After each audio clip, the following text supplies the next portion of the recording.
friends, welcome to Madras Samayal. இன்னைக்கு நம்ம Madras Samayalல pasta எப்படி பண்றதுன்னு பார்க்கலாம். நம்ம ஏற்கனவே Madras Samayalல பாஸ்தா பண்ணிருக்கோம். அதுல வந்து நம்ம சாஸ்லாம் சேர்த்து பண்ணிருப்போம்.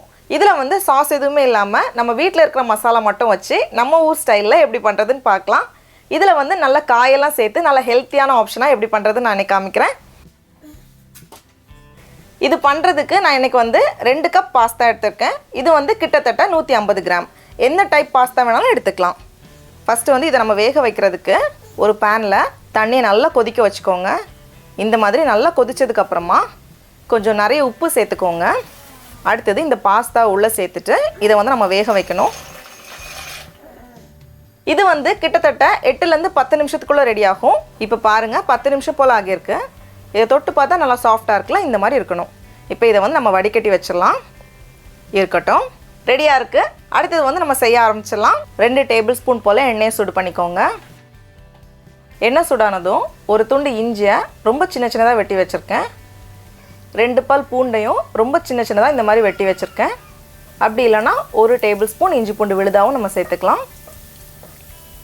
இது லைட்டா ரெடி ஆனதும் இதுல வந்து ஒரு வெங்காயத்தை இந்த மாதிரி சின்ன சின்னதா வெட்டி வச்சிருக்கேன். அதை சேர்த்துக்கோங்க. வெங்காயம் லைட்டா வதங்கட்டும்.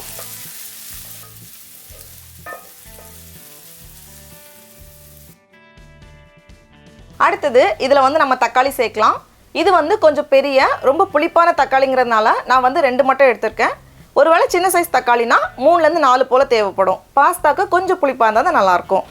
அதை வந்து அப்படியே நம்ம சின்ன சின்னதா சேர்க்காம இந்த மாதிரி ஒரு மிக்ஸி ஜார்ல மாத்திட்டு இந்த மாதிரி அரைச்சி சேர்த்தோம் அப்படினா பாஸ்தா மேல நல்லா அழகா சமமா கோட் ஆகும். அதுக்காக தான் லைட்டா வேகட்டும். இப்போ இதுல ஒரு கேரட்டை இந்த மாதிரி சின்ன சின்னதா வெட்டி வச்சிருக்கேன். அது கூடவே 1/4 கப் போல ஃப்ரெஷ் பச்சை பட்டாணி, கடைசியா ஒரு குடை மிளகாய் இது இந்த மாதிரி சின்ன சின்னதா வெட்டி சேர்த்துக்கோங்க. அடுத்து இதுல வந்து நம்ம மசாலாலாம் சேர்க்கலாம். அப்படி இல்லனா சாஸ் சேர்த்தாலும் ரொம்ப நல்லா இருக்கும். இதுல வந்து 1/2 டீஸ்பூன் சீரகத்தூள், கூடவே 1/2 டீஸ்பூன் கரம் மசாலா, காரத்துக்கேற்ப மிளகாய் தூள் நான் வந்து 1 டீஸ்பூன் எடுத்துர்க்கேன். கூடவே தேவையான அளவு உப்பு எல்லாத்தையும் சேர்த்துட்டு இது கொஞ்ச நேரம் வேகட்டும். பாருங்க இந்த மாதிரி நல்லா வெந்ததும் நம்ம வேக வச்சிருக்கோம்ல பாஸ்தா அதை உள்ள சேர்த்துடலாம். கூடவே கொஞ்சமா மிளகு சேர்த்துக்கோங்க.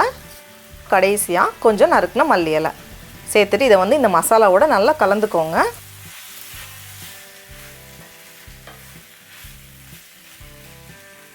ஒரு டீஸ்பூன் போல எண்ணெயும் கடைசியா சேர்த்துக்கோங்க. எண்ணெய் நம்ம கடைசியா சேர்த்தோம்னா பாஸ்தா வந்து ட்ரை ஆகாம இருக்கும். அதே நேரம் கொஞ்சம் வளவளப்பு தன்மையோட அழகா இருக்கும், பார்க்கறதுக்கு நல்ல கிளாஸியா இருக்கும். அதுக்காக தான் சேர்த்துக்கிறோம். சேர்த்துட்டு இதை நல்லா கலந்துட்டு நம்ம ஸ்டவ்வை ஆஃப் பண்ணிட வேண்டியதுதான். அவ்வளோதான். டடா, நம்மளோட சுவையான பாஸ்தா ரொம்ப சூப்பராக தயாராகிடுச்சு. நான் சொன்ன மாதிரி இது வந்து ரொம்ப புளிக்கிற தக்காளிங்கிறதுனால நான் வந்து எலுமிச்சப்பழம் எதுவும் சேர்க்கல. நீங்கள் வந்து டேஸ்ட் பண்ணி பாருங்கள். உங்களுக்கு வந்து கொஞ்சம் புளிப்பு குறைவாக இருந்துச்சுன்னா கடைசியாக கொஞ்சமாக எலுமிச்சப்பழத்தோட சாறு சேர்த்துட்டு நம்ம கலந்துட்டோம்னா ரொம்ப நல்லாயிருக்கும். இப்போ நம்ம டேஸ்ட் பண்ணி பார்க்கலாம்.